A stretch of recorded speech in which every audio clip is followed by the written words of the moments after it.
Today I'm going to show you how I take my soft sourdough sandwich bread and I turn it into these amazing deli style submarine or hoagie. Personally in New York we call them wedges, but I'll show you how to turn them into those style deli rolls. The night before, in a container, I take, okay, this is future Candace coming to edit in the correct recipe. I misspoke when I recorded and I just wanted to put the right measurements. The sponge is 1.5 cups of starter plus 1.5 cups of water. And then I take 2 cups of flour. I'm using all purpose, but if you use bread flour, it would come out all the better.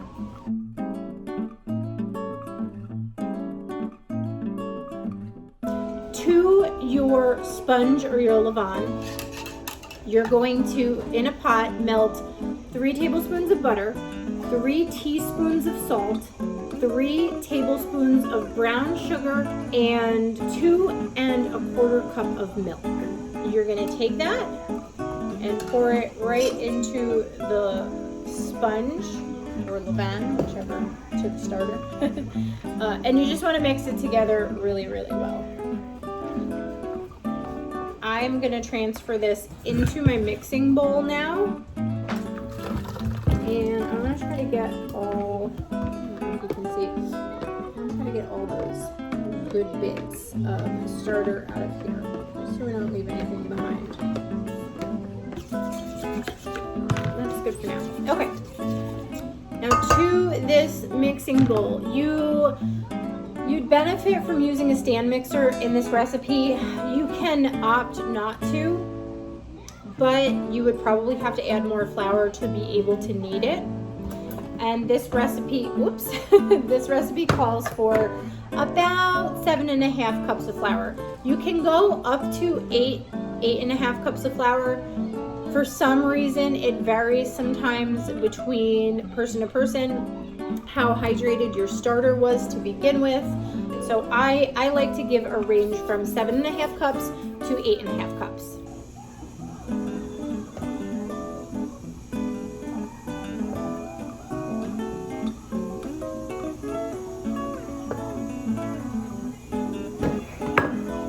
Take my Danish whisk and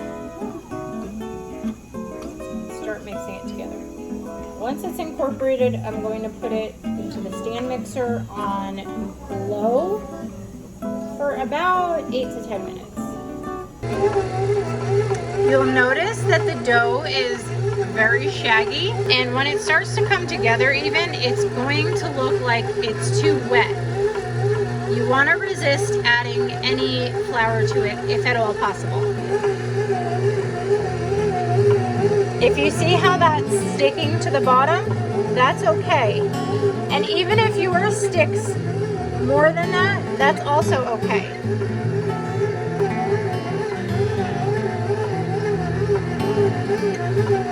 If your dough looks wetter than the clip I just showed of my dough in the stand mixer, that is okay.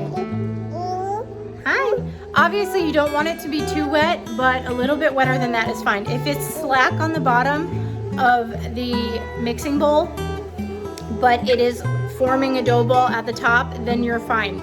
Resist the urge to add more flour. If you add more flour, it's not the end of the world, but you're gonna have a denser crumb to your sandwich bread or to your hoagie rolls. Okay, so our dough is all kneaded in the stand mixer. Caleb, don't do that. And what I like to do, I cannot proof it in here. This is far too small. So I just take a big stainless steel pot like you've seen me use before.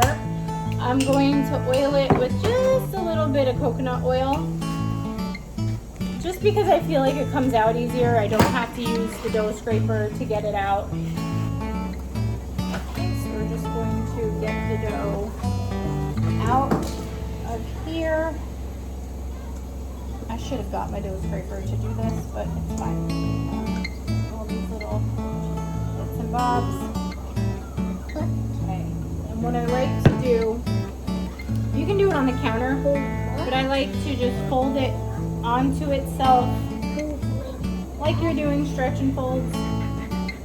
and then I just give it a flip over so the smooth side is on top.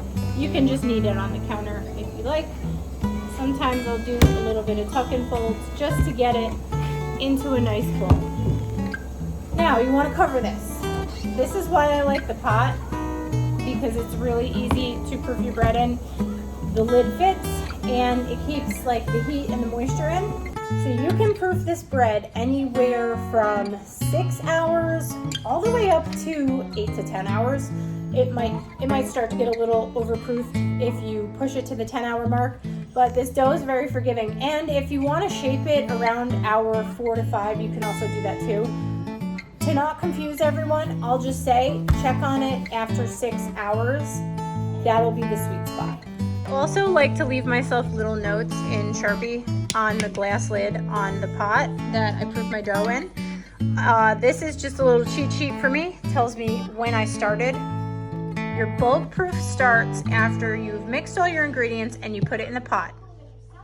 Halfway through this process, I like to punch the dough down or give it a few kneads. I'll do that at around 2 to 3 p.m. And then today I'm aiming to shape my dough at 6 p.m. I know that's an hour shy of my bulk proofing time, but I have a few things going on this afternoon, so I am going to aim to shape it at 6 p.m. Oh, well, the baby's up from his nap. It's about 3 o'clock, and I'm going to very quickly punch this down. So I'm just releasing it from its sides, and sometimes I will just give it a curl fold like this if I'm in a rush like I am now. And you just basically want to keep that top really smooth, but get it back down to the size that it was before. Now, just to give you a visual, that's about how high the dough is rising right now. There we go. So we're at, it's about 20 minutes to 5, and I have 6 p.m. for shaping. So I might actually shape a lot sooner. I'm gonna see how this does in the next. If we hit 5:30 and it looks done, we might be taking this out a lot earlier than I expected. I'm already, whoops, sorry about the glare. I'm already from 1 to 6. I'm already 1 hour shy of my approximate 6-hour bulk proof, but my house is very warm. As you can see the condensation on here. When you cover your proofing bowl with a nice heavy glass lid, you keep a lot of that heat in. So this might be done a little bit faster than I anticipated. It is about 5:30 and the dough is looking done. I'm going to degas it a bit in the bowl. So just run my hand around it, and then very carefully I'm going to release the dough. There we go. We're running low on sandwich bread, so I think what I'm going to do is I'm going to make 1 loaf of sandwich bread, which seems like enough. I'm going to make 1 loaf, whoops, of sandwich bread. Okay, that looks good for a sandwich loaf. We're going to put that over there. This is called a pre-shaping. Sorry, I'm just checking on my kids' grilled cheese. With sandwich bread, you don't usually do a pre-shaping, but with sourdough sandwich bread, I like to. It just gives it a little more structure. And then right here, what I'm doing is I'm trying to stretch these out to figure out how many wedges or sandwich hoagies I will get out of it. We're gonna do, I'll do one like this. And you kind of want to get them, I mean, you keep them, if you can keep them square like that, that would be great. This one's a little, that one's a little off, but that's okay. And then we'll do this one as a really long one. Okay. So I'm also going to pre-shape these, and how I'm going to do that is if you can stretch them out as even as possible. You want to stretch it out into a long rectangle and then fold it on top of itself, and then just kind of like pinch the ends. Okay, and these we're gonna fold in half.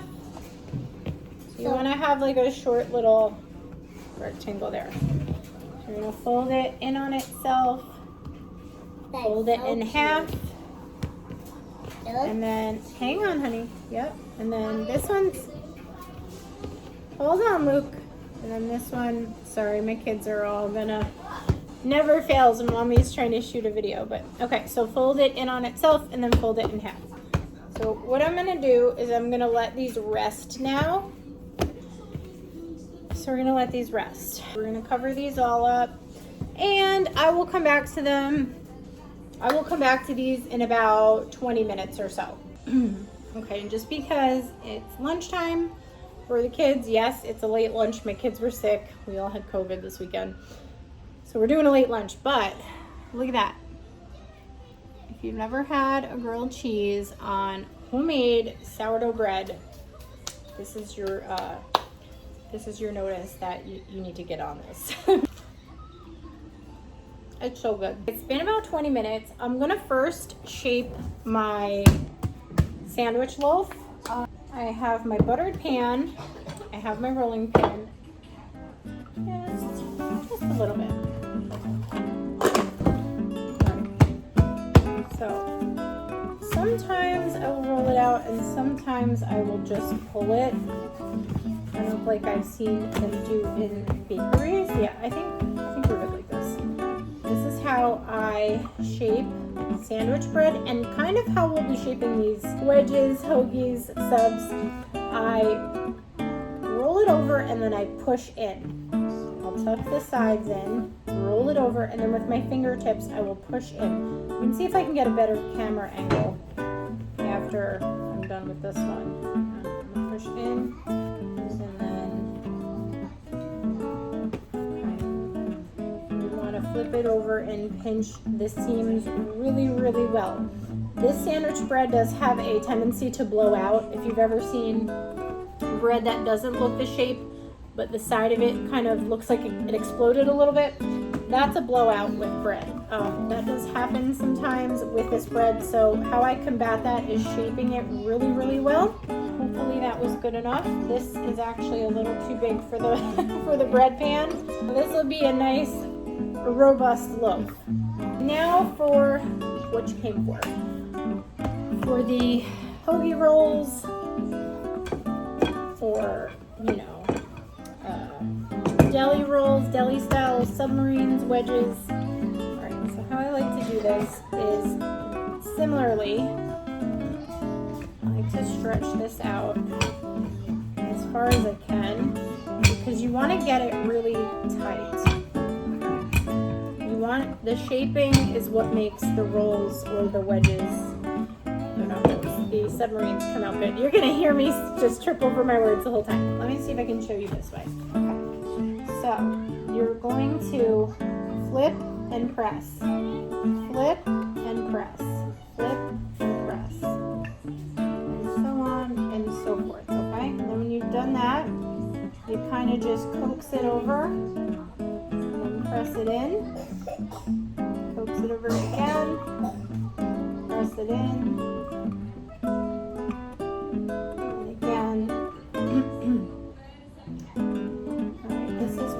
Get to like the seam part, okay? So the seams, you want to really pinch these well. I'm just trying to squish it back so it's a little more stout. You don't want them too thin. And also similar to shaping sandwich bread, you want to kind of roll that over. Okay, so I think we're good here. That looks good. What we're gonna do is, this is one of the pans that I'm gonna cook it on. This side looks like it could possibly blow out a little bit. Hopefully we will combat that with some good venting with our scoring. What I do is I put it in between a towel that I've pinched up on both sides, and that just gives it room to expand but also keep its shape. You can see that. I'm gonna work on the rest of them.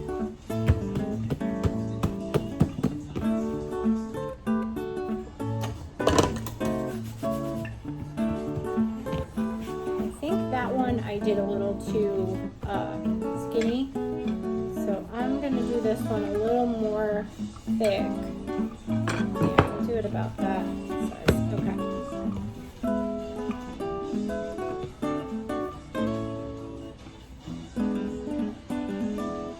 Yeah, you don't want to use too much flour. You don't want them too skinny.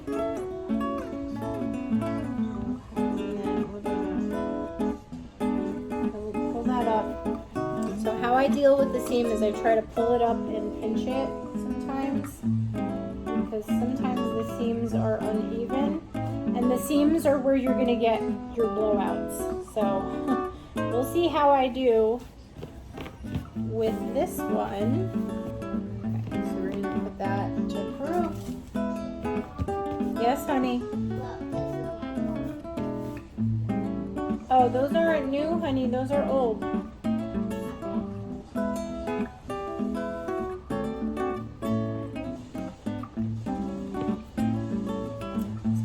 Watching TV, like I had mentioned, they were very sick this weekend. We all had COVID. My son got it the worst. He had a lot of extra symptoms that the rest of us didn't have. Let's see if we can push that out. Yeah, he got a lot of symptoms that the rest of us didn't have, and it was a rough week. I forgot to add that you want to flour your little proofing towels. So I'm gonna go back and do that now because I forgot. So you just want to gently lift it, just give it a little dusting of flour, just so nothing sticks. When these begin to proof up, they can get quite sticky. Okay, so I like to cover mine in saran wrap because I find that it doesn't stick as much as long as you put a little flour on it. If you try to cover it for an hour or two with a damp towel, you could get breakage on the top of your bread. So you won't get as much oven spring.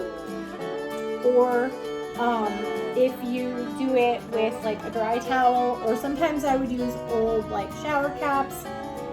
Shower caps work too, but you need to make sure you flour the top of your dough. It's about 7 o'clock now. Time just keeps ticking. I am fixing a late dinner for the kids, and it's almost time to bake our bread. Our sandwich loaf is done, and I am just giving it a score across. I like kind of that French bread score. My dough, if you can see, did split right there from the saran wrap, so even I still have problems. But we're gonna put this in the oven at 375 for about 40 minutes.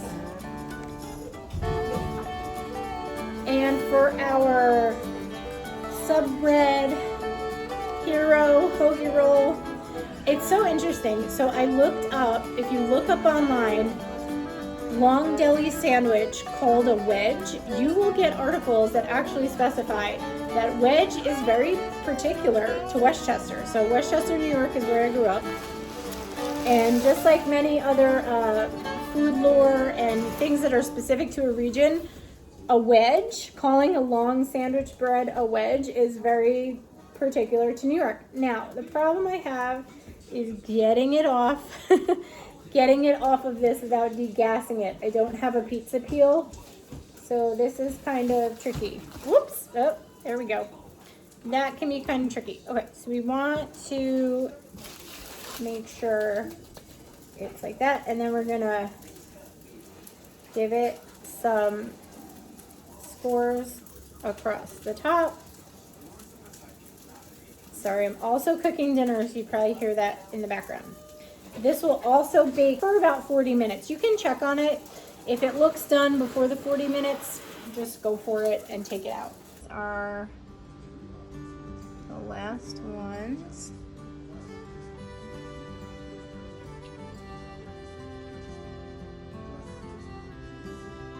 Oops. I got that one right. All right, these are the last ones. Okay, sorry, my dinner is in there as well. So those are the last ones going in the oven. This is how these two turned out. They're a little skinnier than I would have liked. So my long day of baking is done. It's been a long week. As you can probably tell, I'm not like my usual self. Maybe you can't tell, but I can tell. My kids have been sick all week. They had like the COVID with GI symptoms. So it's been a week, but I'm refreshing all the bread in my house. This is the sandwich loaf. Tell me that doesn't look really good. Even with the mistakes, even with the top blowing out a little bit, this is a really nice sandwich loaf. You can make those grilled cheeses that you saw me make earlier. Really good sandwiches. It's just, that's a staple in my house. So the new thing, and the thing that I titled the video about, is making like hoagie bread, or as we call it in Westchester, wedge bread. These are a little bit more, these are a little skinnier. So this is the remainder of the one I made the other day, but it's very, see how it's like very thin? It's very flat. These came out way better height-wise, I would say. And look, we didn't get any blowouts. That is what could become a blowout. That's from a poorly shaped bread. But these have really good height. They're just a little skinnier than I wanted them to, but I'm still kind of perfecting this. I just wanted to show that you could take your soft sourdough sandwich bread and turn it into rolls. You can turn it into submarines or wedges, whatever you want to call them. But these make really tasty sandwiches. My favorite way to make a sandwich, and this might just be the New York in me, but you do red wine vinegar and oil as a vinaigrette all over the bread, mayo, roasted red peppers, lettuce, tomato, and whatever filling you like. I like salami, Swiss cheese, and ham. You could do turkey, Swiss. Sandwiches I could go on and on about forever. I hope that you are inspired to make yourself some long deli sandwich bread or make yourself some wedge bread. Yeah, that's how we make it. Yes, my kids are still up, but anyways. We're set for bread for the week. I mean, you can make egg sandwiches out of this. You can make chicken cutlet sandwiches. You can make just about anything you want. My husband takes sandwiches to work just about every day, so we load up on bread. Usually it's the sandwich bread, but since I can make, deli style sandwiches, why not? So, we've christened the shirt right at the end of the night. There is like 4 of them. There is 4 of them. Oh, we have a baby on the loose. Yeah, and these look like from the store. They do look like, isn't that a nice but compliment? they're longer like this one. Yeah, well, Mommy just made the shapes that work for us. Anyways, so we're gonna go. Can you say bye-bye? Say bye-bye. See you next time.